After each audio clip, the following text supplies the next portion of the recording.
ನಾಳೆ ಮತ ಎಣಿಕೆ ಆರಂಭ ಆಗಿ ರಿಸಲ್ಟ್ ಬಂದು ಆ ನಂಬರ್ ಆಸುಪಾಸಿನಲ್ಲಿ ಎಲ್ಲೋ ಕೂತ್ಕೊಳ್ಳುತ್ತೆ, ಅವ್ರು ಗೆಲ್ತಾರೆ. ಬಟ್ ಅವಾಗೇನು ಅನ್ನೋದಕ್ಕೆ ಸಂಬಂಧಪಟ್ಟಂಗೆ ಒಂದಷ್ಟು ಮಾಹಿತಿ ಇದೆ, ನೋಡ್ತಾ ಹೋಗೋಣ.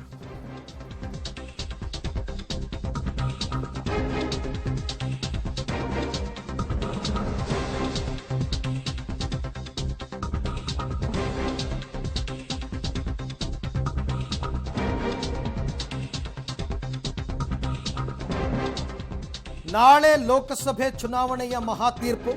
ಎಕ್ಸಿಟ್ ಪೋಲ್ಗಳಲ್ಲಿ ಈಗಾಗಲೇ NDAಗೆ ಅಧಿಕಾರ ಪಕ್ಕ ಅಂತ ಹೇಳ್ತಾ ಇದ್ದಾರೆ.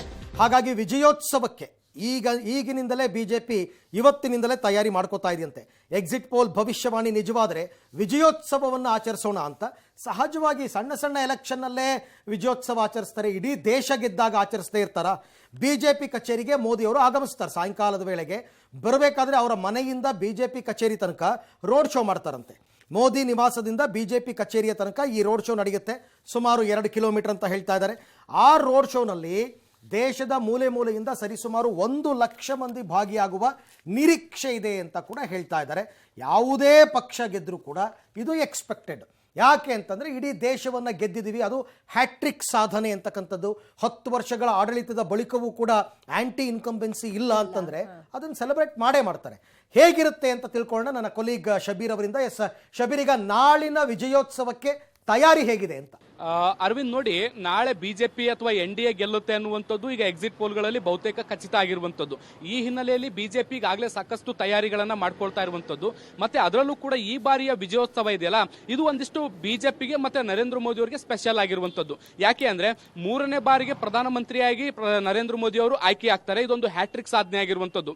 ದೇಶದ ಇತಿಹಾಸವನ್ನು ನಾವು ತೆಗೆದು ನೋಡಿದಂತ ಸಂದರ್ಭದಲ್ಲಿ ಸತತವಾಗಿ 3 ಬಾರಿ ಗೆದ್ದಂತವರ ನಾಯಕರ ಪಟ್ಟಿಯಲ್ಲಿ ಕೇವಲ ಈಗ ನೆಹರು ಅವರು ಮಾತ್ರ ಇರುವಂಥದ್ದು. ಅದಾದ ಮೇಲೆ ಈಗ ಪ್ರಧಾನಮಂತ್ರಿ ನರೇಂದ್ರ ಮೋದಿ ಅವರು ಈ ಒಂದು ಸ್ಥಾನವನ್ನ ತುಂಬುತ್ತಾ ಇರುವಂತದ್ದು. ಈ ಹಿಂದೆ ಇಂದಿರಾ ಗಾಂಧಿ ಅವರು ಕೂಡ 3 ಬಾರಿ PM ಆಗಿದ್ರು ಕೂಡ ಅದು ನಿರಂತರವಾಗಿರಲಿಲ್ಲ. ಹೀಗಾಗಿ ಪ್ರಧಾನಮಂತ್ರಿಗಳು ಗುಜರಾತ್ನ CM ಆದಾಗ್ಲಿಂದ ಹಿಡಿದು ಈವರೆಗೂ ಕೂಡ ನಿರಂತರವಾಗಿ ಆಡಳಿತದಲ್ಲಿ ಬರ್ತಾ ಇರುವಂತದ್ದು. ಈಗ ಹ್ಯಾಟ್ರಿಕ್ ಸಾಧನೆಯನ್ನು ಕೂಡ ಮಾಡ್ತಾ ಇರುವಂತದ್ದು. ಹೀಗಾಗಿ ಒಂದಿಷ್ಟು ವಿಶೇಷವಾಗಿ ಇದನ್ನ ಸಂಭ್ರಮವನ್ನ ಆಚರಣೆ ಮಾಡಲಿಕ್ಕೆ ಈಗ ಬಿಜೆಪಿ ಕೂಡ ಸಿದ್ಧತೆಯನ್ನ ಮಾಡ್ಕೊಳ್ತಾ ಇರುವಂತದ್ದು. ಈಗಾಗಲೇ ಎಕ್ಸಿಟ್ ಪೋಲ್ ನ ಫಲಿತಾಂಶ ಬರ್ತಾ ಇದ್ದಂತೆ JP ನಡ್ಡಾ ಅವರು, ಅಂದ್ರೆ ಬಿಜೆಪಿಯ ರಾಷ್ಟ್ರೀಯ ಅಧ್ಯಕ್ಷ JP ನಡ್ಡಾ ಅವರ ನಿವಾಸದಲ್ಲಿ ಕೇಂದ್ರ ಗೃಹ ಸಚಿವ ಅಮಿತ್ ಶಾ ಅವರನ್ನು ಸೇರಿ ಪ್ರಮುಖ ನಾಯಕರು ಈ ಒಂದು ಸಭೆಯಲ್ಲಿ ಭಾಗಿಯಾಗಿದ್ರು. ಆ ಸಭೆಯಲ್ಲಿ ಕೂಡ ನಾಳಿನ ಬೆಳವಣಿಗೆಗಳು ಅಥವಾ ನಾಳಿನ ತಯಾರಿಗಳಿಗೆ ಸಂಬಂಧಪಟ್ಟಂತೆ ಸಾಕಷ್ಟು ಚರ್ಚೆಯನ್ನು ಕೂಡ ಮಾಡಿದ್ದಾರೆ. ಮಾಹಿತಿಗಳ ಪ್ರಕಾರ ನಾಳೆ ಫಲಿತಾಂಶ ಬಂದ ಬಳಿಕ, ಅಂದ್ರೆ ಮಧ್ಯಾಹ್ನದ ನಂತರ, ಅವರು ದೆಹಲಿಯಲ್ಲಿ ಪ್ರಧಾನಮಂತ್ರಿ ನರೇಂದ್ರ ಮೋದಿ ಅವರು ಒಂದು ಬೃಹತ್ ರೋಡ್ ಶೋ ನಡೆಸ್ತಾರೆ ಅನ್ನುವಂತ ಮಾಹಿತಿಗಳು ಕೂಡ ಸದ್ಯಕ್ಕಿದ್ದಾವೆ. ಅವರ ನಿವಾಸದಿಂದ ಬಿಜೆಪಿಯ ಕೇಂದ್ರ ಕಚೇರಿಯವರೆಗೂ ಕೂಡ ಒಂದು ರೋಡ್ ಶೋ ಅನ್ನ ಮಾಡ್ತಾರೆ. ಸುಮಾರು 1 ಲಕ್ಷ ಕಾರ್ಯಕರ್ತರು ಈ ಒಂದು ರೋಡ್ ಶೋ ಅಲ್ಲಿ ಭಾಗಿಯಾಗ್ತಾರೆ ಅನ್ನುವಂತ ಮಾಹಿತಿಗಳಿದಾವೆ. ಸಂಜೆಯ ವೇಳೆಗೆ ಅಧಿಕೃತವಾಗಿ ಪ್ರಧಾನಮಂತ್ರಿ ನರೇಂದ್ರ ಮೋದಿ ಅವರು ಕಾರ್ಯಕರ್ತರು ಮತ್ತೆ ದೇಶದ ಜನರನ್ನ ಉದ್ದೇಶಿಸಿ ಮಾತನಾಡುವಂತ ನಿರೀಕ್ಷೆಗಳನ್ನು ಕೂಡ ಈಗ ಮಾಡಲಾಗ್ತಾ ಇರುವಂತದ್ದು. ಇದ್ರ ಜೊತೆಗೆ ಈಗಾಗಲೇ ಬಹಳಷ್ಟು ಪ್ರದೇಶಗಳಲ್ಲಿ ಸಿಹಿಯನ್ನ ಕೂಡ ತಯಾರು ಮಾಡಲಾಗ್ತಾ ಇರುವಂತದ್ದು.